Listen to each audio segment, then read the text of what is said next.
Hello hello. Next आगे देखिए board पे। पीछे क्लास में डिस्कस चल रहा था आपका प्रेसिडेंट या राष्ट्रपति। 2 लेक्चर इस पे हो गया है, एक यूट्यूब पे डला भी है, एक नहीं डला है। तो जो आज वो डलेगा, ये दोनों लेक्चर, आज वाला और सैटरडे वाला, तो जिसका छूटा उटा है वहाँ से कंप्लीट कर लेना, ठीक है। पीछे क्लास में प्रेसिडेंट के चैप्टर में 3-4 बातें डिस्कस हम पढ़ रहे हैं। संघ की कार्यपालिका या केंद्र की कार्यपालिका, आर्टिकल 52 से 78, जिसमें राष्ट्रपति, उपराष्ट्रपति, प्राइम मिनिस्टर, मंत्रिपरिषद और महान्यायवादी को शामिल किया जाता है। सबसे पहला पढ़ रहे हैं इसमें हम राष्ट्रपति के बारे में। सबसे पहले राष्ट्रपति का इंट्रोडक्शन, उसके बाद से राष्ट्रपति के इलेक्शन के लिए क्या क्राइटेरिया बनाया गया है, मतलब कौन से व्यक्ति राष्ट्रपति का चुनाव लड़ सकता है, तो क्या क्या योग्यता चाहिए, इसके बारे में पढ़े थे।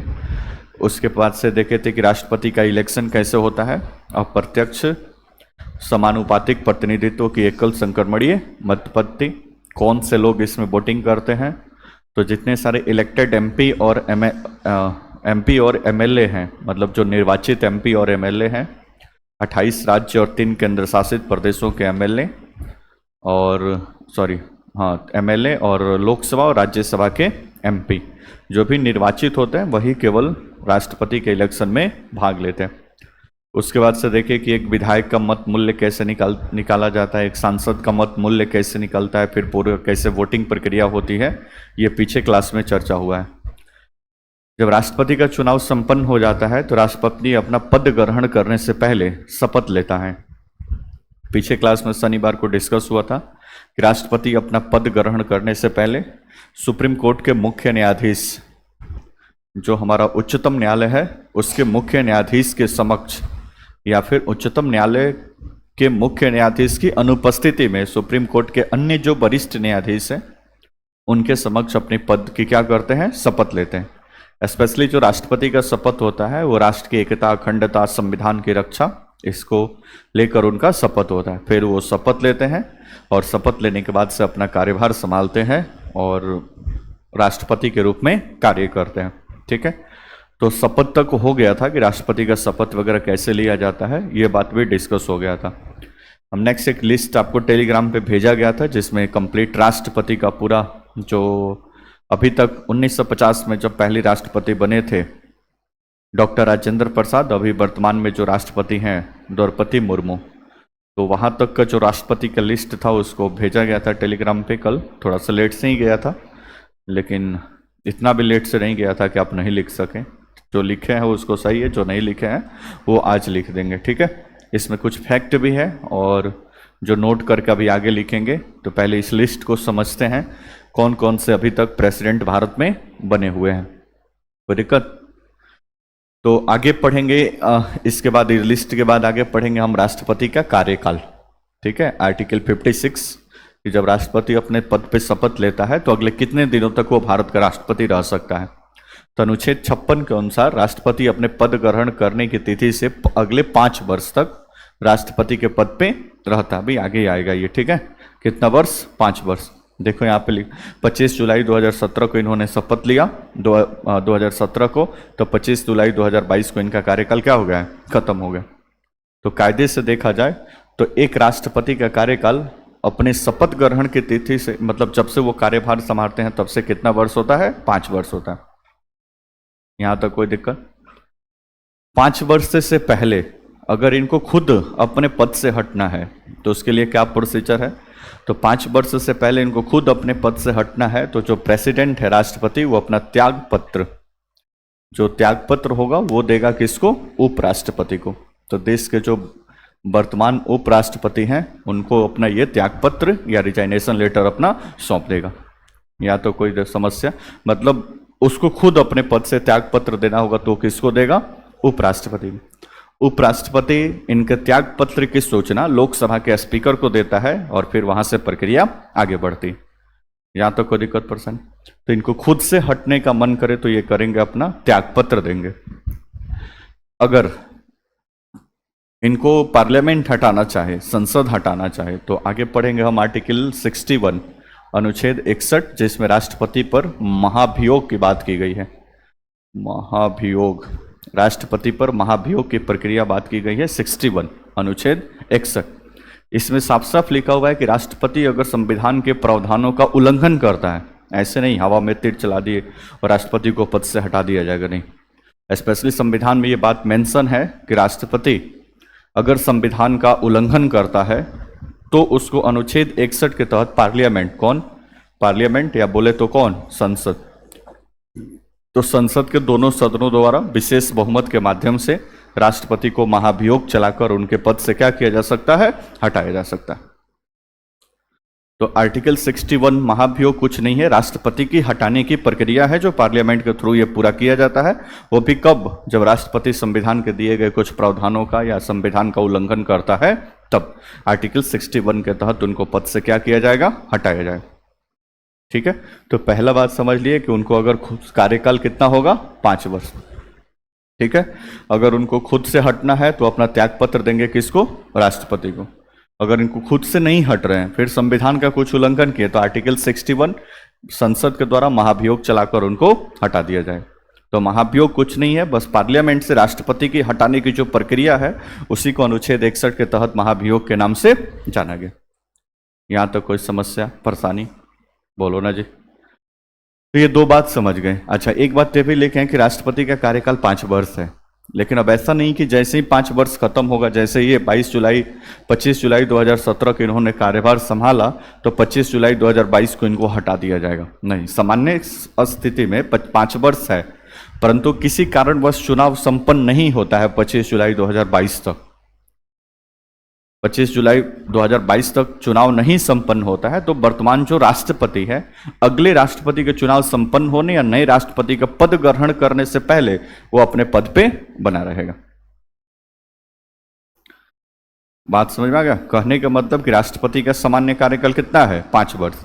अगर 5 वर्ष खत्म होने के बाद भी अगर नए राष्ट्रपति का इलेक्शंस नहीं हुआ है, चुनाव नहीं हुआ है, चुनाव कमीशन किसी वजह से चुनाव को नहीं संपन्न करवा पाया है, अब किसी वजह से, जैसे मान लो कि कोविड आ गया था, तो पूरा भारत में लॉकडाउन था, उस समय किसी स्टेट में चुनाव हो रहा था, कोई चुनाव नहीं हो रहा। इवन एमएलसी का महाराष्ट्र में चुनाव था तो वहां पे भी उसको नहीं किया गया था। तो मान लो कि ऐसी स्थिति हो और चुनाव नहीं हो पाए, तो ऐसा नहीं कि 5 वर्ष के बाद इनको हटा दिया जाएगा, वो अपने लगातार पद पे कंटिन्यू रहेंगे जब तक नए वाले राष्ट्रपति अपने पद पे ग्रहण न कर लेते हैं, तब तक वो अपने पद पे कार्य करते रहेंगे। इसके पीछे रीजन इसके पीछे यह है कि राष्ट्रपति का पद किसी भी स्थिति में कभी भी खाली नहीं रहता है। क्यों? क्योंकि राष्ट्रपति कार्यपालिका का हेड होता है, हेड ऑफ द स्टेट होता है, सेंट्रल कार्यपालिका का क्या है, अध्यक्ष है। अब सेंट्रल कार्यपालिका का अध्यक्ष होने के नाते सेंट्रल गवर्नमेंट जितना भी काम करती है सब पे लास्ट पे हस्ताक्षर किसका लगता है, राष्ट्रपति का। अब आप इमेजिन करिए कि राष्ट्रपति ही नहीं है तो केंद्र की कार्यपालिका काम कर पाएगी, नहीं। पार्लियामेंट से जो भी बिल पारित होगा लास्ट में हाउस से पारित होने के बाद राष्ट्रपति के पास जाता है, राष्ट्रपति है ही नहीं तो सिग्नेचर कौन करेगा, तो कानून बन पाएगा, नहीं बन पाएगा। इसलिए किसी भी स्थिति में, किसी भी परिस्थिति में राष्ट्रपति का पद खाली नहीं रहता है। वहां पे कोई ना 5 साल पूरा होने के बाद भी जब तक नया वाला राष्ट्रपति ज्वाइन नहीं करेगा तब तक पुराने वाले एज इट इज अपने पद पे कार्य करते रहेंगे। यहां तक कोई समस्या समझ में आ गया? अगली बात, अब मान लो कि किसी भी कारण से, अच्छा, राष्ट्रपति का पद खाली होने के क्या क्या रीजन बताए। एक तो अपने पद से क्या कर दें, त्याग पत्र दे दें। दूसरा कंडीशन है कि उनको महाभियोग के द्वारा पार्लियामेंट से हटा दिया जाए। तीसरा स्थिति है कि उनकी मृत्यु हो जाए, कार्यकाल के दौरान मृत्यु हो जाए, तब भी पद खाली हो सकता है। बात समझ में आ गया? तो 3 स्थिति है इनके पद खाली होने से कार्यकाल के दौरान। अगर ये अपना त्याग पत्र सबमिट कर देते हैं तत्कालीन उपराष्ट्रपति को, या फिर इनको महाभियोग के द्वारा हटा दिया जाता है, या फिर इनकी कार्यकाल के दौरान ही मृत्यु हो जाती है, तो राष्ट्रपति का पद क्या हो जाएगा, खाली हो जाएगा। यहां तक कोई समस्या? राष्ट्रपति का पद चाहे मृत्यु से हो, चाहे महाभियोग से हो, चाहे त्यागपत्र से हो, किसी भी माध्यम से अगर राष्ट्रपति का पद खाली होता है तभी बोले कि राष्ट्रपति का पद किसी भी स्थिति में खाली नहीं रहेगा, क्योंकि कार्यपालिका, केंद्रीय कार्यपालिका का सारा काम राष्ट्रपति के हस्ताक्षर से होता है। अभी आगे पढ़ेंगे हम। यहां तक कोई समस्या? तो जैसे ही राष्ट्रपति का पद खाली होता है किसी भी वजह से, चाहे मृत्यु हो, चाहे त्यागपत्र हो, चाहे महाभियोग हो, किसी वजह से खाली होता है, देश के उपराष्ट्रपति को, देश का जो वर्तमान उपराष्ट्रपति है, इसको तुरंत भारत के राष्ट्रपति के रूप में शपथ दिला दी जाती है और ये तुरंत भारत के राष्ट्रपति के पद पर कार्य करने लगते हैं। क्योंकि मान लो आज किसी राष्ट्रपति अपना पद त्याग दिया तो इतना जल्दी चुनाव तो नहीं होगा ना, चुनाव होने में प्रॉपर 2-3 महीना का समय लगेगा। तो 2-3 महीना तक कोई ना कोई राष्ट्रपति के पद पर रहेगा ना, तो उस समय देश के जो तत्कालीन उपराष्ट्रपति होंगे वो बन जाएंगे भारत के राष्ट्रपति। उनको कहा जाएगा एक्टिंग प्रेसिडेंट या कार्यवाहक राष्ट्रपति। क्या बोला जाएगा भाई? कार्यवाहक राष्ट्रपति। यहां तक कोई समस्या? अब आप सोचेंगे सर उपराष्ट्रपति का पद का क्या होगा? तो उपराष्ट्रपति का पद इतना दिन वैकेंट रहेगा, ठीक है। जितना दिन तक ये राष्ट्रपति के पद पे काम करेंगे उपराष्ट्रपति, तो उपराष्ट्रपति का पद उतना दिन तक वैकेंट रहेगा, उसमें कोई समस्या नहीं है। क्योंकि उपराष्ट्रपति का मेन काम होता है राज्यसभा की सभापति के रूप में कार्य करना। अब राज्यसभा के सभापति के रूप में उतना दिन अब्सेंट रहेगा तो कोई दिक्कत नहीं, राज्यसभा का उपसभापति है, काम वहां पे चला देगा। लेकिन राष्ट्रपति का पद खाली नहीं रहेगा, वो तुरंत उपराष्ट्रपति को भारत का राष्ट्रपति बना दिया। समस्या कोई? अगर मान लीजिए कि उपराष्ट्रपति का भी पद खाली है, राष्ट्रपति का पद खाली हुआ, राष्ट्रपति के पद ने अपने मतलब उनका खाली हुआ, उसके बाद से मान लो कि उपराष्ट्रपति को बनना है लेकिन उपराष्ट्रपति का भी पद खाली है, तब क्या होगा? तब हमारा चीफ जस्टिस ऑफ जो इंडिया है CJI, भारत का मुख्य न्यायाधीश, उसको बना दिया जाएगा भारत का राष्ट्रपति, ठीक है। तो अब आप सोचेंगे सर CJI के पद पे क्या होगा? तो CJI का पद कुछ दिन तक खाली रहेगा, जब तक वो एक्टिंग प्रेसिडेंट के रूप में कार्य कर रहे हैं उतना दिन तक चीफ जस्टिस ऑफ इंडिया का पद खाली होगा, बाकी न्यायाधीश लोग अपना काम करेगा। यहां तक कोई समस्या? इनको भी कहेंगे कौन सा राष्ट्रपति? एक्टिंग प्रेसिडेंट या कार्यवाहक राष्ट्रपति। तो राष्ट्रपति का पद किसी वजह से, चाहे महाभियोग हो, चाहे त्यागपत्र हो, चाहे मृत्यु हो, किसी भी वजह से खाली होता है तो देश के उपराष्ट्रपति को तुरंत भारत का राष्ट्रपति बना दिया जाता है। अगर उपराष्ट्रपति का पद भी खाली है तो देश के सुप्रीम कोर्ट के मुख्य न्यायाधीश को देश का राष्ट्रपति बना दिया जाता है। अगर उपराष्ट्रपति राष्ट्रपति बनता है या मुख्य न्यायाधीश बनते हैं तो इसको बनते हैं हम एक्टिंग प्रेसिडेंट या कार्यवाहक राष्ट्रपति। अभी तक पूरे 1950 के बाद से 2025 तक एक बार मात्र ऐसा हुआ है जब सुप्रीम कोर्ट के मुख्य न्यायाधीश फखरुद्दीन अली अहमद, मोहम्मद हिदायतुल्ला एक्टिंग प्रेसिडेंट के तौर पे कार्य किए हैं। अभी सीक्वेंस में जाएंगे तो वहां पे मिलेंगे। तो एकमात्र व्यक्ति जो सुप्रीम कोर्ट के मुख्य न्यायाधीश के पद पे रहे थे, परिस्थिति ऐसी बनी कि इनको भारत के राष्ट्रपति बनने का भी मौका प्राप्त हुआ। एक्टिंग ही बने लेकिन भारत के राष्ट्रपति बने। कोई समस्या? अच्छा, राष्ट्रपति मान लो कि उपराष्ट्रपति राष्ट्रपति बनेगा तो उसको वेतन कौन सा मिलेगा? राष्ट्रपति वाला। तो उसका जितना सारा वेतन भत्ता, जितना सारा उसका तामझाम है, वो सब कौन सा मिलेगा? राष्ट्रपति वाला, ठीक है। मान लो सुप्रीम कोर्ट का मुख्य न्यायाधीश राष्ट्रपति बन गया तो उसको भी सारा फैसिलिटी कौन मिलेगा? राष्ट्रपति वाला मिलेगा। यहां तो कोई समस्या? ठीक है। तो राष्ट्रपति का सामान्य कार्यकाल कितना वर्ष? 5 वर्ष, ठीक है। उसके पहले उसके पद खाली हो सकती है, 3 अवस्था बन सकता है, या तो उसकी मृत्यु हो जाए, या वो अपना खुद त्यागपत्र दे दे, या फिर आर्टिकल 61 उस पर महाभियोग चला दिया है। किसी भी वजह से खाली होता है तो देश का उपराष्ट्रपति भारत का राष्ट्रपति बनेगा। उपराष्ट्रपति का भी पद खाली है तो सुप्रीम कोर्ट का मुख्य न्यायाधीश बनेगा। सुप्रीम कोर्ट का भी मुख्य न्यायाधीश का पाल तो वरिष्ठतम न्यायाधीश बन जाएगा। कोई समस्या? नो समस्या। अब 1950 अब तक कौन कौन बना, ये आगे अभी सब लिखेंगे। 1950 के बाद से कौन कौन बना है एक लिस्ट यहाँ पे दिया हुआ है। यहाँ पे देखेंगे जैसे एक खाली हुआ उसके नेक्स्ट डेट से दूसरा प्रेसिडेंट कार्य करना शुरू कर दिया। जैसे भारत का पहला राष्ट्रपति का चुनाव हुआ था कब? अच्छा, वोट पे देखो 1950 में राष्ट्रपति के चुनाव में कौन वोट करता है? MP और MLA। और MP और MLA का पहली बार भारत में इलेक्शन हुआ 1951 में, 51 से प्रक्रिया शुरू हुई। 52 में जाकर पहली बार प्राइम मिनिस्टर और ये सब चुनाव जीते। लेकिन उसके पहले भी भारत के राष्ट्रपति के पद पे थे कौन? 26 जनवरी 1950 को भारत का संविधान लागू हुआ और संविधान सभा के द्वारा ही डॉक्टर राजेंद्र प्रसाद को भारत का राष्ट्रपति चुन लिया गया। अभी चुनाव नहीं हुआ है, MP MLA वाला नहीं।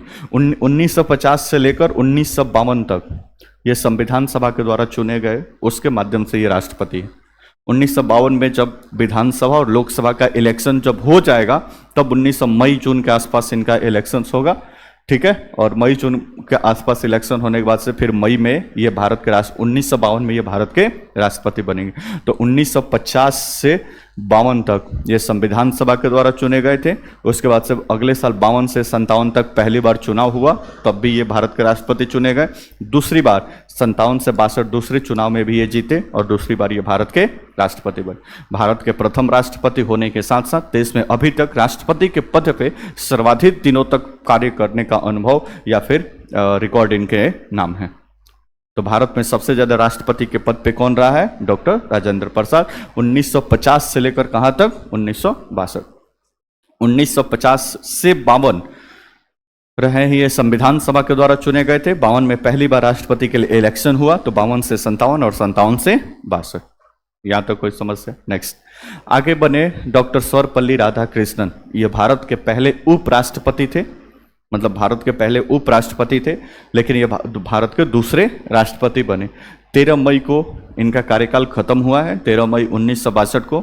देखिए यहाँ पे एकदम जस्ट 13 मई 1962 से 13 मई 1967 तक अगले राष्ट्रपति के रूप में कार्य किए। कौन? डॉक्टर सर्वपल्ली राधाकृष्णन। कोई समस्या? 13 मई 1967 को जैसे इनका खत्म हुआ, ठीक है, मतलब 13 मई के बाद फिर 13 मई से कौन आ गए? डॉक्टर जाकिर हुसैन। तो 13 मई 1967 से इन्होंने कार्य शुरू किया, डॉक्टर जाकिर हुसैन, ठीक है। लेकिन ऑफिशियली इनका डेथ हो गया, मतलब जब ये राष्ट्रपति के पद पे कर रहे थे तो कार्यकाल के दौरान ही इनकी मृत्यु हो गई, इसलिए डेथ इन ऑफिस लिखा हुआ है। तो कार्यकाल के दौरान ही मृत्यु हो गई। तो इनको मृत्यु हो गई कब? 3 मई 1969। तभी बोले कि अगर कोई राष्ट्रपति की मृत्यु होती है तो कौन बनेगा? उपराष्ट्रपति। क्या कहलाएगा वो? कार्यवाहक राष्ट्रपति। तो उस समय उपराष्ट्रपति थे बीबी गिरी, एक्टिंग प्रेसिडेंट इनको बना दिया गया 3 मई 1969। तो उस समय बीबी गिरी जो उपराष्ट्रपति थे, इनको बना दिया गया उपराष्ट्रपति। लेकिन जब इन्होंने कार्य किया 20 जुलाई 1969 तक, तो 20 जुलाई 1969 तक इन्होंने भी अपने पद से क्या कर दिया? त्यागपत्र दिया, क्योंकि आगे इनको राष्ट्रपति का इलेक्शन लड़ना था। हालांकि लड़ सकते थे पद पे रहने के साथ ही, लेकिन इन्होंने त्यागपत्र दे दिया 20 जुलाई 1969। अब न तो राष्ट्रपति के पद पे उनकी मृत्यु हुई हो गई थी, उपराष्ट्रपति के पद पे थे, इन्होंने त्यागपत्र ही दे दिया था। तो अब बच गया कौन? दोनों अनुपस्थित है तो कौन बनेगा? सुप्रीम कोर्ट का मुख्य न्यायाधीश। सुप्रीम कोर्ट के मुख्य न्यायाधीश थे अभी मोहम्मद हिदायतुल्लाह, और इनको एक्टिंग प्रेसिडेंट बनाया गया कब? 20 जुलाई 1969 को। तब तक बीच में चुनाव संपन्न हुआ, जुलाई अगस्त इधर से चल ही रहा था, और 24 अगस्त 1969 को जैसे ही चुनाव संपन्न हुआ, नया राष्ट्रपति चुन लिए गए, जिसका नाम था बीबी गिरी। कोई समस्या? तो 1969 में 24 अगस्त 1969 से लेकर 24 अगस्त 1974, 5 साल ये प्रेसिडेंट के तौर पे। तो एक बार एक्टिंग प्रेसिडेंट के तौर पे भी काम किया है, और दूसरी बार फुल फ्लेज प्रेसिडेंट के तौर पे भी काम हुए। पीछे इलेक्शन के टाइम ही बताए थे कि बीबी गिरी एकमात्र ऐसे राष्ट्रपति हैं जिनकी मतगणना के समय द्वितीय चक्र की मतगणना करनी पड़ी थी। शनिवार के क्लास में ये डिस्कस हुआ था, द्वितीय चक्र की मतगणना क्या होती है? बोलो ना जी, नो। साथ ही साथ पहले ऐसे व्यक्ति हैं जिनका चुनाव मतलब बिना किसी पार्टी के, मतलब ये पार्टी के किसी मेंबर नहीं थे, फिर भी ये राष्ट्रपति के तौर पर अपना चुनाव क्या किए? जीते हुए थे। बात समझ में आ गया? तो इनके साथ 2-3 फैक्ट हैं, आगे इसके बारे में लिखेंगे। तो 24 अगस्त 1974 को इनका कार्यकाल क्या हुआ? खत्म हुआ। खत्म होने के बाद से फिर अगला चुनाव हुआ, और चुनाव होने के बाद से फखरुद्दीन अली अहमद 24 अगस्त 1974 से 11 फरवरी 1977, ठीक है, second president die in office, मतलब दूसरा ये राष्ट्रपति हैं जिनका कार्यकाल के दौरान ही क्या हुआ? मृत्यु हुआ। कौन? फखरुद्दीन अली अहमद। इसके पहले किसका हुआ है? डॉक्टर जाकिर हुसैन का। तो फखरुद्दीन अली अहमद कायदे से ये 74 में चुने गए हैं। इनका कार्यकाल होना चाहिए कहां तक? 79 तक। अच्छा, एक बात ये भी ध्यान रखिए, जो राष्ट्रपति चुन कर आएगा नया, वो अगले 5 साल तक कार्य करेगा। ये नहीं ये बचे हुआ जो कार्यकाल है उतना दिन तक कार्य करेगा, नहीं। अगर राष्ट्रपति का बीच में ही चुनाव होता है, तो बीच में चुनाव में जो जीत कर राष्ट्रपति आएगा अगले 5 वर्षों तक अपने पद पे काम करेगा। ऐसा नहीं कि बचे हुए टेन्योर के लिए। जैसे इन्हीं के बारे में देखिए, 1974 में इन्होंने ज्वाइन किया था, बोलो ना जी, कार्यकाल इनका होना चाहिए कहां तक? 79, लेकिन 77 में इनकी मृत्यु हो गई। तब ऐसा नहीं कि जो राष्ट्रपति आएगा वो 79 तक ही काम करेगा, नहीं। 77 में चुनाव होगा तो आगे वो 1982 तक, 5 साल तक वहां से चुनाव, मतलब वो अपने राष्ट्रपति के पद पे कार्य करेंगे। समझ में आ रहा है? बाकी में ऐसा नहीं है। लोकसभा का कोई सदस्य है या विधानसभा का सदस्य है, चाहे एमएलसी है, अगर बीच में चुनाव के माध्यम से, उपचुनाव के माध्यम से आता है तो बचे हुए टाइम फेज के लिए वो, जैसे अभी मान लो कि बिहार लोकसभा का अभी किसी एमपी की मृत्यु हो जाए, दूसरा एमपी जो चुन कर आएगा तो 2025 में चुन कर आएगा, तो ऐसा नहीं कि वो 5 वर्ष तक रहेगा 2030 तक, नहीं, लोकसभा का कार्यकाल खत्म होगा 2029, उसका भी पद 2029 में क्या हो जाएगा, खत्म हो जाएगा। लेकिन राष्ट्रपति और उपराष्ट्रपति के साथ ऐसी व्यवस्था नहीं है। जो भी व्यक्ति चुनकर आएगा वो अगले 5 वर्ष के लिए क्या करेगा, काम करेगा। कोई समस्या? तो फखरुद्दीन अली अहमद, इनकी मृत्यु हो जाती है 1997 में, 77 में। जैसे इनकी मृत्यु होती है उस समय देश के राष्ट्रपति होते थे बिड्डी चत्ती, ठीक है। तो बिड्डी चत्ती उस समय के उपराष्ट्रपति थे, इनको तुरंत भारत का राष्ट्रपति बना दिया गया। तो ये कौन सा प्रेसिडेंट कहलाएंगे, एक्टिंग प्रेसिडेंट या कार्यवाहक राष्ट्रपति। कोई दिक्कत? फिर बीच में इलेक्शंस हुआ और इलेक्शन होने के बाद से भारत के 6वें राष्ट्रपति बने, जिनका नाम था नीलम संजीव रेड्डी। नीलम संजीव रेड्डी ऐसे राष्ट्रपति जीतने वाले उम्मीदवार हैं जो एक बार यहाँ पे 1969 में पार्टी के मेंबर थे, कांग्रेस के मेंबर थे, फिर भी ये चुनाव हार गए थे, ठीक है। और पहली दफा देखिए इंडिपेंडेंट कैंडिडेट थे, कौन, किसी पार्टी से नहीं थे, इसको बोलते हैं निर्दलीय, ठीक है। तो बीबी गिरी पहली बार निर्दलीय चुनाव जीतकर यहां पे जीत गए थे, ठीक है। जबकि पार्टी के समर्थन से खड़े हुए थे कौन, नीलम संजीव रेड्डी, जो चुनाव हार गए थे 1969।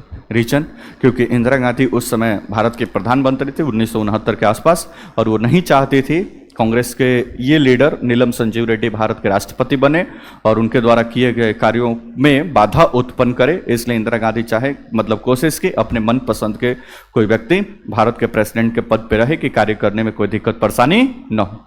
क्योंकि अभी पढ़े ना आर्टिकल 74, सरकार के सलाह से ही सारा काम राष्ट्रपति करता है, लेकिन ऐसा नहीं है। वो कभी कभी अपने फॉर्म में आ जाए तो अपने हिसाब से भी थोड़ा बहुत इधर उधर कर देते हैं, ठीक है। इस स्थिति को ध्यान में रखकर इंदिरा गांधी ने कोशिश की कि अपने मनपसंद का कोई प्रेसिडेंट होगा तो काम करना क्या हो जाएगा, आसान हो जाएगा। तो फिर इन्होंने सपोर्ट किया किसको, बीबी गिरी को। और पहली बार सांसदों और विधायकों से रिक्वेस्ट किया, निवेदन किया कि अब जो राष्ट्रपति का इलेक्शन होने जा रहा है, पार्टी की लाइन को आप भूल जाएं और पार्टी क्या कह रही है उस पर न जाएं, अपनी अंतरात्मा की आवाज़ सुने और अपनी आत्मा जो कहे उसके हिसाब से आप क्या करें, वोट करें।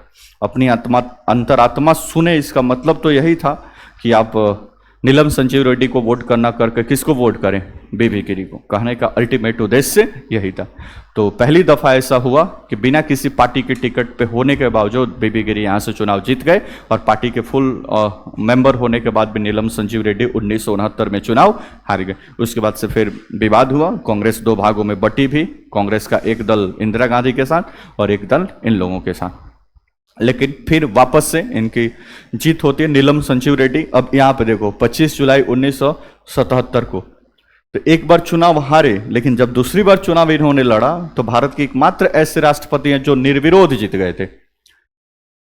निर्विरोध इन्होंने जीत गया था। निर्विरोध क्या होता है, पीछे क्लास में हम थोड़ा सा बताए भी थे। निर्विरोध मतलब कि आपके विपक्ष में अगर कोई चुनाव लड़ने वाला नहीं है तो इलेक्शन कमीशन आपको ऐसे ही जीत घोषित कर देता है। इसको बोलते हैं कि निर्विरोध आप चुनाव जीत गए।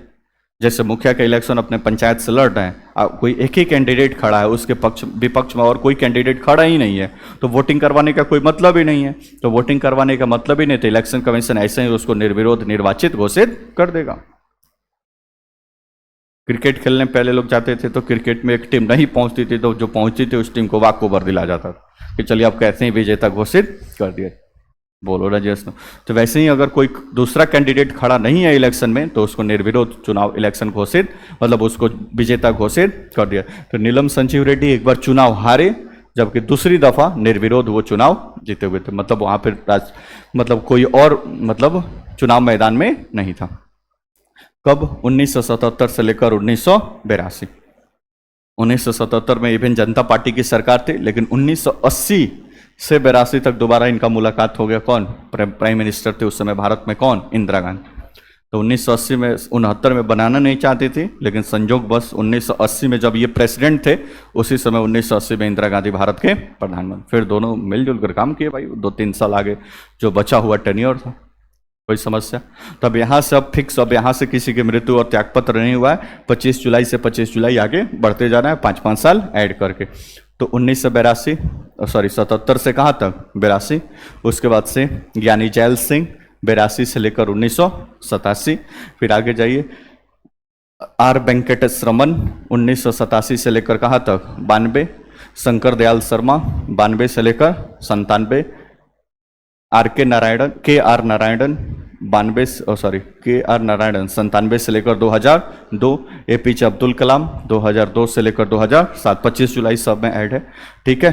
प्रतिभा पाटिल देश की पहली महिला राष्ट्रपति श्रीमती प्रतिभा देवी सिंह पाटिल, ये 2007 से लेकर 2012, प्रणब मुखर्जी 12 से लेकर 2017, फिर आगे चल के रामनाथ कोविंद, ठीक है, 2017 से लेकर 2022, और अभी है श्रीपति द्रौपदी मुर्मू 25 जुलाई 2022 1 यानी अभी आगे कंटिन्यू है। तो अभी लेटेस्ट अभी कौन है, द्रौपदी मुर्मू। ये भारत की पहली महिला राष्ट्रपति नहीं है, ध्यान रखिएगा, ये भारत की दूसरी महिला राष्ट्रपति है। प्रथम महिला राष्ट्रपति कौन थी, प्रतिभा पाटिल। यहाँ तक कोई समस्या, लेकिन पहली जनजातीय महिला ट्राइब शेड्यूल्ड ट्राइब्स से आने वाली ये पहली महिला है जो भारत के राष्ट्रपति के पद पे अभी सुशोभित है या राष्ट्रपति के पद पे कार्य कर रही है। कोई समस्या? तो अभी भारत के 15वें राष्ट्रपति के तौर पे श्रीमती द्रौपदी मुर्मू 25 जुलाई 2022 से एज इट इज अभी कार्य कर रही हैं। फिर 2027 में इलेक्शन होगा, 5 साल इनका कार्यकाल पूरा। 25 जुलाई 2027 आने से पहले 2027 में जुलाई आने से पहले ही इलेक्शन कमीशन देश का जो चुनाव आयोग है, वो चुनाव आयोग राष्ट्रपति के चुनाव को संपन्न कराएगा और देश के 16वें राष्ट्रपति का क्या करेगा, चुनाव करेगा। कोई समस्या? इस लिस्ट को लिख लियो, बोलो ना जैसे नीचे नोट करके लिखिए फटाफट, इसके नीचे लिस्ट के नीचे।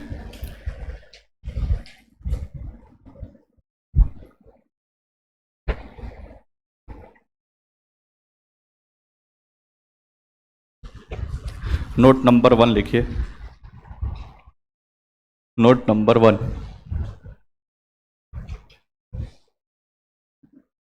बीबी गिरी, बीबी गिरी यहां पे है,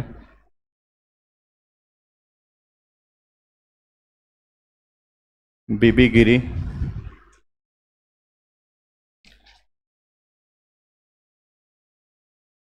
तीन मई 1969 से 20 जुलाई 1969, 3 मई 1969 से 20 जुलाई 1969 तक, 20 जुलाई 1969 तक, कमा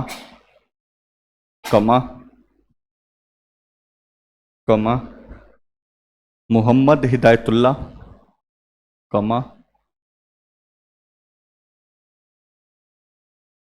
मोहम्मद हिदायतुल्लाह 20 जुलाई 1969 से 24 अगस्त 1969 तक,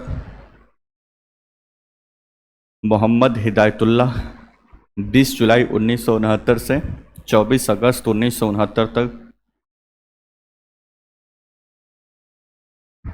1969 तक, एवं बिड्डी जत्ती, एवं बिड्डी जत्ती 11 फरवरी 1977 से 25 जुलाई 1977 तक, बिड्डी जत्ती 11 फरवरी 1977 से 25 जुलाई 1977 तक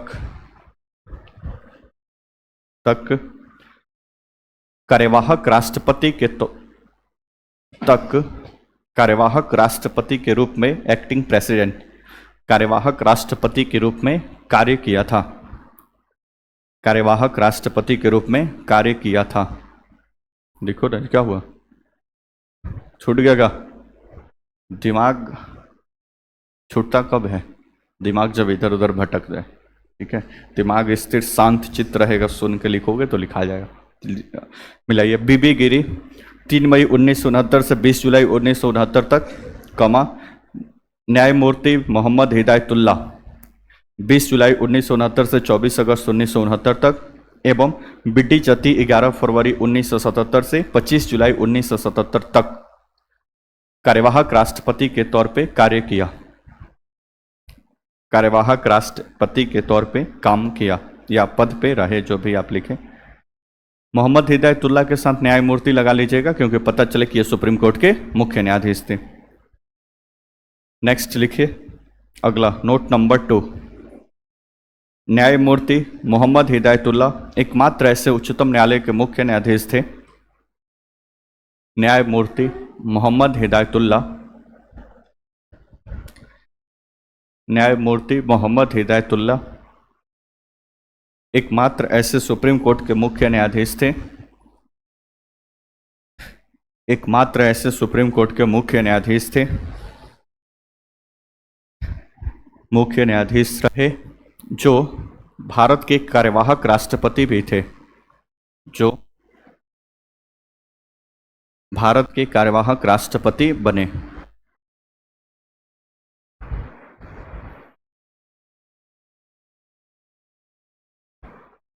कार्यवाहक राष्ट्रपति बने। Next note number 3। Note number 3, वर्तमान तक सबसे ज्यादा राष्ट्रपति का कार्यकाल, वर्तमान तक सबसे ज्यादा राष्ट्रपति के पद पर, वर्तमान तक सबसे ज्यादा राष्ट्रपति के पद पर, राष्ट्रपति के पद पर डॉक्टर राजेंद्र प्रसाद रहे हैं। 12 साल डॉक्टर राजेंद्र प्रसाद रहे हैं।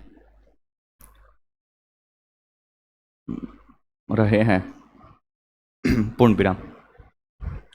बोर्ड पर देखो तो अभी तक कोई और प्रेसिडेंट नहीं है जो सेकेंड टर्म के लिए काम किया हो। 2017 में यद्यपि कांग्रेस के ही थे प्रणब मुखर्जी, उनको भारतीय जनता पार्टी या एनडीए ने ऑफर किया था कि आप राष्ट्रपति अगर चुनाव हमारे साइड से लड़ना चाहें तो हम सपोर्ट करेंगे, लेकिन प्रणब मुखर्जी ने मना कर दिया था। 2022 में लगा कि रामनाथ कोविंद को दोबारा सरकार टिकट देगी और राष्ट्रपति के पद पर चुनेगी, लेकिन फिर भी ऐसा नहीं हुआ और नए राष्ट्रपति के तौर पे द्रौपदी मुर्मू चुनी गई। तो अभी तक एकमात्र ऐसे राष्ट्रपति रहे हैं कौन? डॉक्टर राजेंद्र प्रसाद, जो 2 बार इलेक्शन जीते थे और 2 वर्ष पहले 1950 से 52 तक संविधान सभा के द्वारा चुने गए थे, तो भारत के राष्ट्रपति के तौर पे उन्होंने काम किया था। तो टोटल कितने साल? 12 साल ये भारत के राष्ट्रपति के पद पे रहे। नेक्स्ट अगला नोट लिखिए, केवल बीबी गिरी के निर्वाचन के समय, केवल बीबी गिरी के निर्वाचन के समय, बीबी गिरी के निर्वाचन के समय, केवल बीबी गिरी के निर्वाचन के समय ब्रैकेट में 1969 में, 1969 में द्वितीय चक्र की मतगणना करनी पड़ी थी। द्वितीय सेकंड राउंड, द्वितीय चक्र की मतगणना करनी पड़ी थी। सेकंड प्रेफरेंस वाला वोट काउंट हुआ था, शनिवार को बताए थे इसको। द्वितीय चक्र की मतगणना करनी पड़ी थी, द्वितीय चक्र की मतगणना करनी पड़ी थी। ब्रैकेट में लिख दीजिए वहां पे, विपक्ष उम्मीदवार नीलम संजीव रेड्डी, पूछा हुआ है क्वेश्चन एक बार। विपक्ष का उम्मीदवार नीलम संजीव रेड्डी, सॉरी एक मिनट,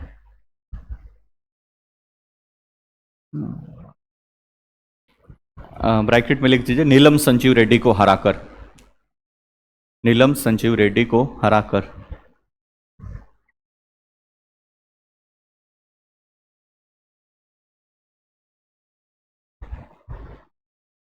उसी में अभी ब्रैकेट बंद करना। नीलम संजीव रेड्डी को हराकर निर्दलीय चुनाव जीते थे। एक लाइन और उसी में ऐड कर लो, नीलम संजीव रेड्डी को हराकर निर्दलीय चुनाव जीते थे, निर्दलीय चुनाव जीते थे। ब्रैकेट में लिख देना है, निर्दलीय चुनाव जीते थे।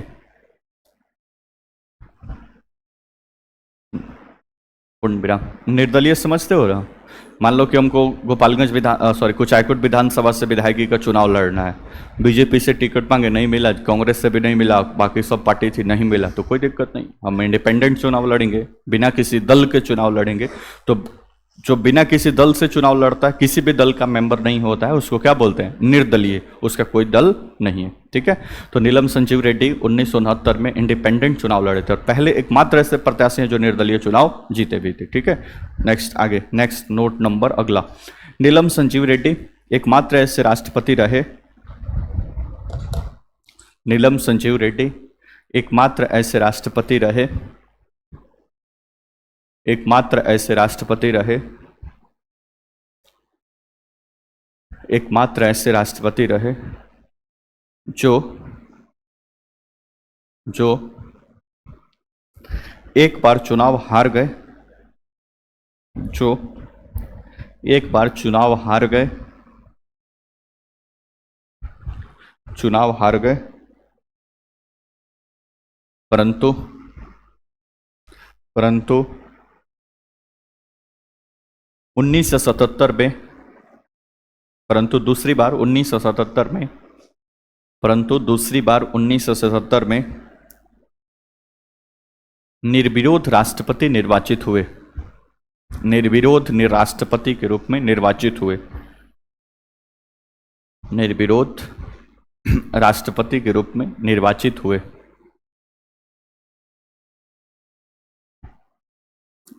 निर्वाचित हुए।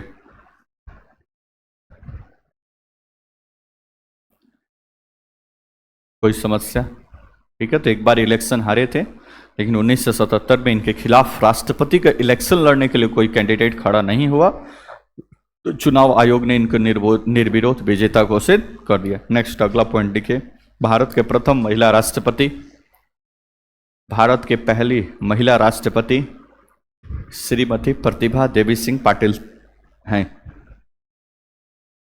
भारत की पहली महिला राष्ट्रपति श्रीमती प्रतिभा देवी सिंह पाटिल हैं।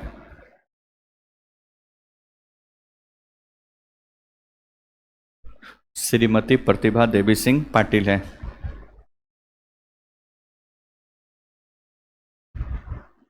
इनका एज सच कोई पॉलिटिकल हिस्ट्री नहीं था, लेकिन सोनिया गांधी के काफ़ी करीबी रही हैं, तो फिर इनको भारत के प्रथम महिला राष्ट्रपति बनने का सौभाग्य प्राप्त हुआ। नेक्स्ट आगे लास्ट एक लिखिए, वर्तमान में राष्ट्रपति का वेतन,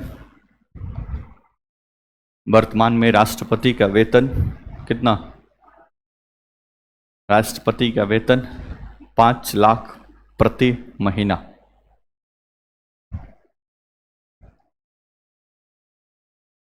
5 लाख पर मंथ है।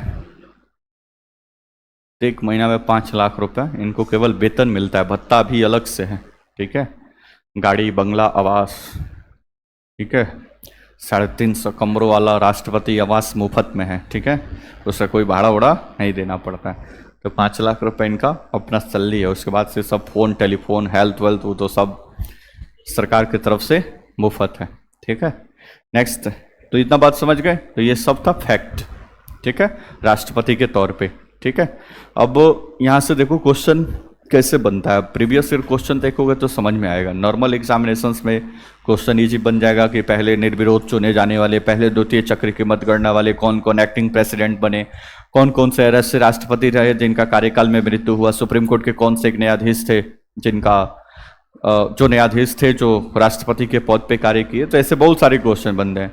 लेकिन पिछला बार 70 बीपीएससी का पेपर हुआ तो उसमें एक अलग प्रकार का क्वेश्चन पूछ दिया। 4 गो ऑप्शन दिया, बोला कि निम्न में से कौन से ऐसे राष्ट्रपति हैं जो लोकसभा के अध्यक्ष के तौर पे काम किए थे, लोकसभा स्पीकर। तो ये जब बात नहीं करो, जब प्रीवियस ईयर क्वेश्चंस वगैरह देखते हैं तब उससे तो ज्ञानी जैल सिंह यहाँ पे एक राष्ट्रपति थे, ज्ञानी जैल सिंह। 7 नंबर ज्ञानी जैल सिंह जो लोकसभा के स्पीकर के तौर पे भी काम किए थे। तो ऐसा तरंगे सवाल भी एग्जामिनेशंस में कभी कभी आते हैं। तो प्रीवियस ईयर क्वेश्चन देखने से वो सारा चीज डिस्कस होगा। घटना चक्र स्पेशली लगाओगे तो एक के नीचे बहुत सारा एक्सप्लेनेशन दिया होता है जहाँ पे वो सारा चीज आकर मिलता है, ठीक है। कोई दिक्कत परेशानी? तो ये था आपका लिस्ट जो राष्ट्रपति 1950 से लेकर 2025 तक बने हुए हैं। 2025 तक, 2027 तक आप पढ़ लिख के आपका नौकरी हो जाएगा तो ठीक है, नहीं तो फिर 27 में जो राष्ट्रपति बनेगा उसको नीचे अपडेट करना पड़ेगा देश का 16वां राष्ट्रपति। तो इतना दूर तक क्यों जाना है, पढ़ लिख के इधर ही नौकरी लग जाएगा तो उतना झमेला नहीं रहेगा। हालांकि देश के एक नागरिक होने के नाते उसका अपडेट रखेंगे दिमाग में, लेकिन कॉपी में नहीं रखना पड़ेगा। बात समझ में आ गया? नेक्स्ट आगे हेडिंग डालिए, राष्ट्रपति की पदावधि या कार्यकाल, आर्टिकल 56।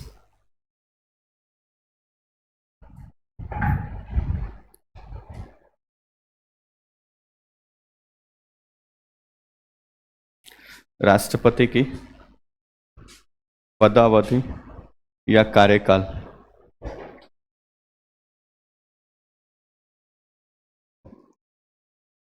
अनुच्छेद 56, राष्ट्रपति का कार्यकाल या पदावधि, टेन्योर इसको बोलते हैं। समझाए हैं, शुरुआत में इसी को बता रहे थे, कार्यकाल कितना, 5 वर्ष। लेकिन ऐसा नहीं है कि 5 वर्ष के बाद से इनको हटा दिया जाएगा। जब तक नया राष्ट्रपति अपना पद ग्रहण नहीं कर लेता है तब तक ये अपने पद पे बने रहेंगे। ठीक है, डैश दे के लिखिए नीचे। राष्ट्रपति की पदावधि, राष्ट्रपति की पदावधि या कार्यकाल, राष्ट्रपति की पदावधि या कार्यकाल उसके पद ग्रहण की तिथि से, फास्ट लिखिए थोड़ा, उसके पद ग्रहण की तिथि से, उसके पद ग्रहण की तिथि से अगले 5 वर्ष तक होती है, अगले 5 वर्ष तक होती है, 5 वर्ष तक होती है, 5 वर्ष तक होती है, पूर्ण विराम। हालांकि वह अपनी कार्यकाल, हालांकि वह अपने कार्यकाल के दौरान, हालांकि वह अपने कार्यकाल के दौरान किसी भी समय, अपने कार्यकाल के दौरान किसी भी समय, किसी भी समय अपना त्याग पत्र, किसी भी समय अपना त्याग पत्र उपराष्ट्रपति को दे सकता है, उपराष्ट्रपति को दे सकता है,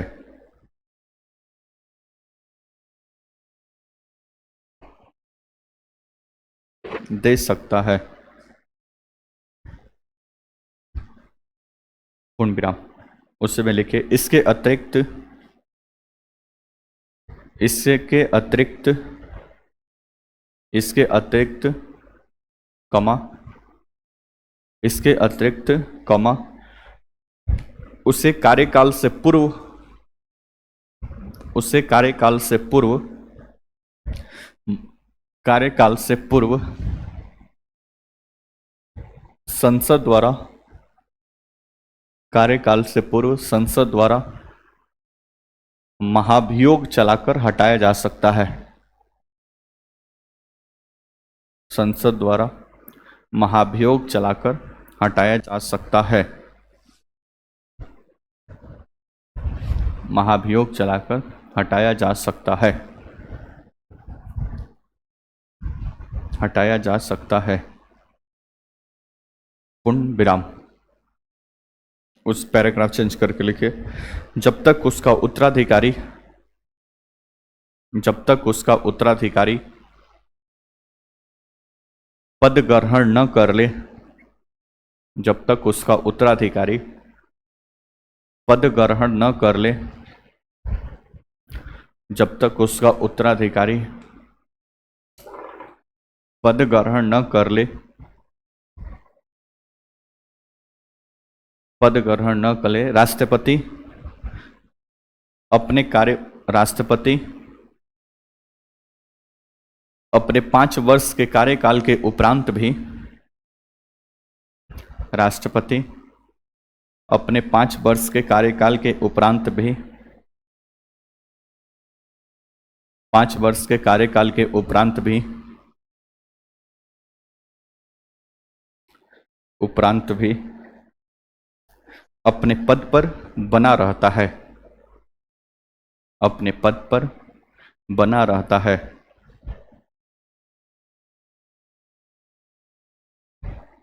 अपने पद पर बना रहता है,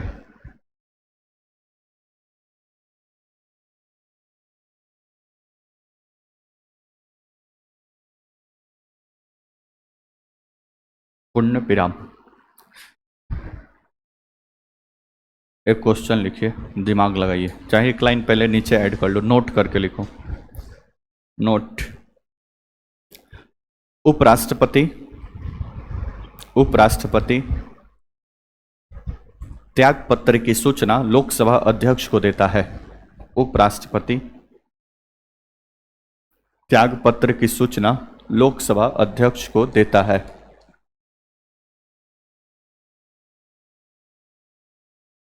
लोकसभा अध्यक्ष, speaker of the Lok Sabha, Lok Sabha अध्यक्ष को देता है।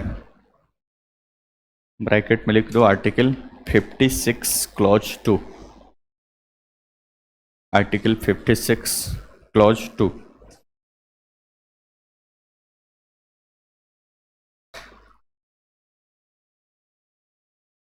बोर्ड पे देखो, बोर्ड पे। तो आते ही क्लास में सबसे पहले यही डिस्कस हुआ था राष्ट्रपति के कार्यकाल के बारे में। तो सामान्य स्थिति में अगर एग्जाम में क्वेश्चन आ जाए कि राष्ट्रपति का कार्यकाल कितना है, तो भाई कितना है, 5 वर्ष। जब से वो पद ग्रहण करेगा तब से अगले 5 वर्ष तक राष्ट्रपति का कार्यकाल होगा। परंतु इसका मतलब ये नहीं कि 5 वर्ष खत्म हो जाएगा तो उसको तुरंत हटा दिया जाएगा। इसको तब हटाया जाएगा जब इसका उत्तराधिकारी राष्ट्रपति के पद पर अपना शपथ ग्रहण ले ले या अपना कार्यभार संभाल ले। कहने का मतलब अगर किसी परिस्थिति में राष्ट्रपति का इलेक्शन संपन्न नहीं हुआ है, नया राष्ट्रपति चुनकर नहीं आया है, तो वर्तमान राष्ट्रपति जब तक नया चुनाव होकर नहीं आ जाए तब तक 5 वर्ष के बाद भी अपने पद पे कार्य करता रहेगा। यहां तक कोई समस्या? कार्यकाल के दौरान 3 स्थिति ऐसी बन सकती है जहां पे इसका पद खाली हो सकता है। ठीक है, पहला कंडीशन है जब इसकी मृत्यु हो जाए तब पद खाली हो जाएगा, राष्ट्रपति का पद खाली।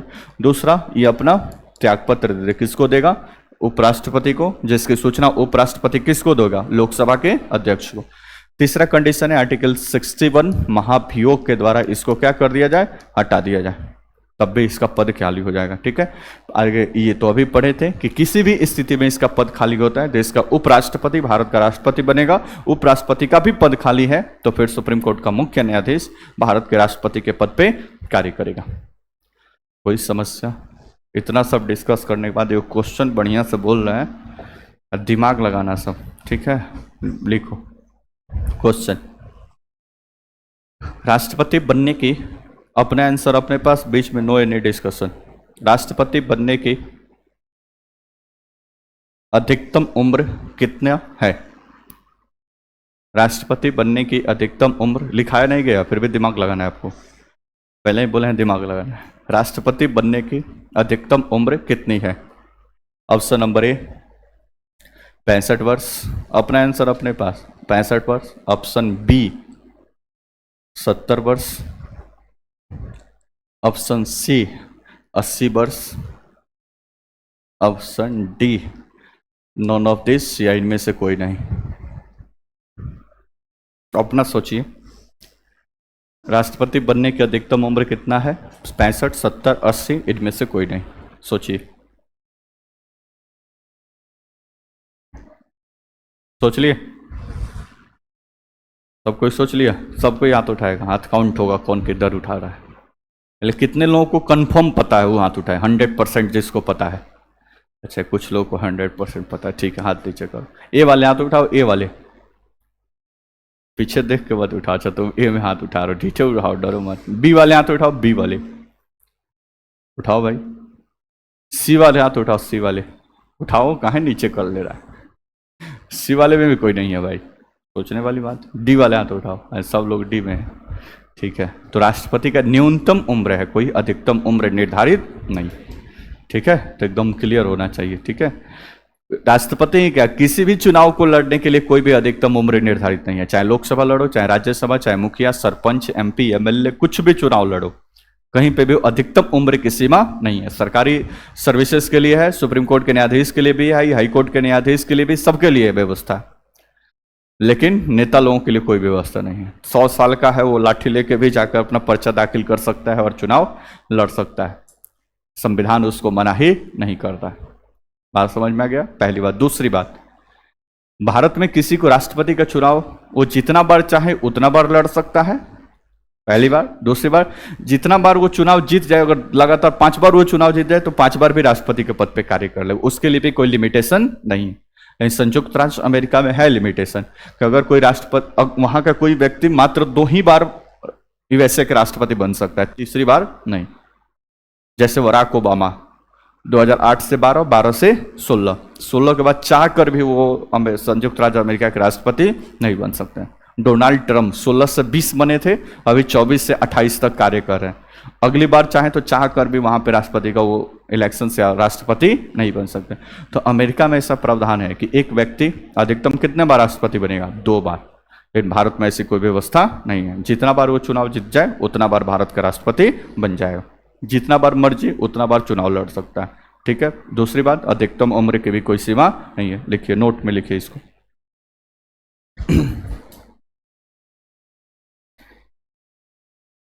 भारत का राष्ट्रपति जितनी बार चाहे वह इस पद पर पुनः निर्वाचित हो सकता है।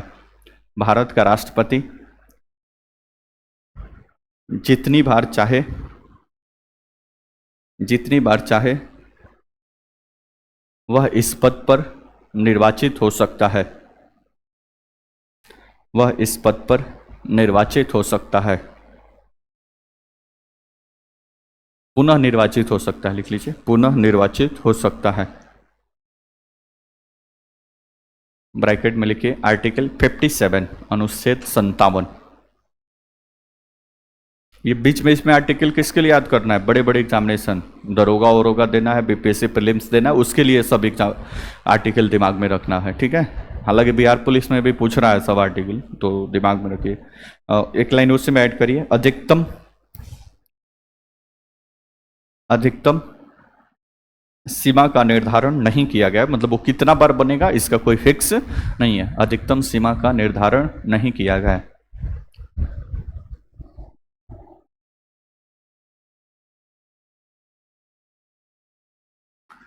उम्र सीमा लिख लीजिए, सीमा के पहले उम्र सीमा का निर्धारण नहीं किया गया। दोनों बात इसी में शामिल हो जाएगा। ठीक है।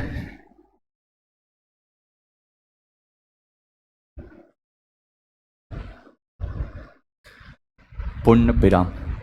यहां तक किसी को कोई समस्या हो तो बताए भाई, बोलो ना जी। तो देख लिए हम राष्ट्रपति चैप्टर में राष्ट्रपति क्या होता है, राष्ट्रपति बनने के लिए क्या योग्यता चाहिए, राष्ट्रपति का इलेक्शन कौन होता है, कौन लोग वोटिंग करते हैं, चुनाव जीतने के बाद से शपथ कौन ले कैसे होता है, उसके बाद से अभी तक कौन राष्ट्रपति बना है, जो राष्ट्रपति बन जाएगा वो कितने दिन तक कार्य करेगा, कार्यकाल के दौरान कोई हरकत करता है तो फिर उस पर महाभियोग की भी व्यवस्था है। हालांकि अभी तक किसी भी राष्ट्रपति के ऊपर महाभियोग लगाया तो दूर, शुभारंभ भी नहीं हुआ है। ठीक है। लेकिन फिर भी उसके बारे में पढ़ना है। तो अब अगला टॉपिक होगा हमारा राष्ट्रपति पर महाभियोग, आर्टिकल 61। हेडिंग डालिए, राष्ट्रपति पर महाभियोग। इम्पीचमेंट इसको बोलते हैं।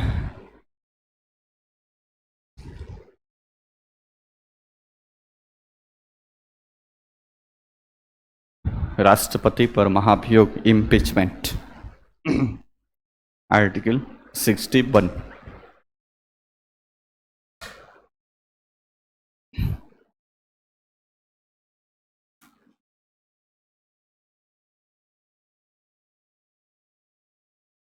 लिख दिए। बहुमत के प्रकार वाले कितने लोग पढ़ लिख के समझ गए उसको? बहुमत किसे कहते हैं, बहुमत का प्रकार क्या होता है? हाथ उठाइए। 1, 1.5, 2, ये 3 लोग, बहुत सही। ठीक है। तो बहुमत का प्रकार पढ़े ही नहीं हो तो विशेष बहुमत पता भी नहीं होगा। विशेष बहुमत पता नहीं है तो इसमें लगता है विशेष बहुमत। ठीक है। हम बताएंगे उसको पार्लियामेंट के समय, सारी चीज़ें डिस्कशन होगी। तो वीडियो डला है तो देख लेना चाहिए, जो आप नहीं देखे हो तो कल इसको देख कर आइएगा, तो फिर आगे चर्चा होगी महाभियोग। ठीक है। थोड़ा सा इसके बारे में भी बताएंगे फिलहाल। ठीक है। लेकिन इसको देख कर आएंगे, बढ़िया से एक बार समझ लेंगे कि बहुमत क्या होता है। 30 मिनट का तो वो वीडियो है, 1-2 बार देखेंगे, काफ़ी बेहतर तरीके से समझाया गया, सारी चीज़ें समझ में आएगी। अब दिक्कत यह है कि समझना ही नहीं चाहते हैं आप। ठीक है। तो आगे महाभियोग की चर्चा नेक्स्ट क्लास में होगी, थोड़ा सा वेट करिए, अभी बताएंगे हम इसको, पहले इसको बंद कर लें।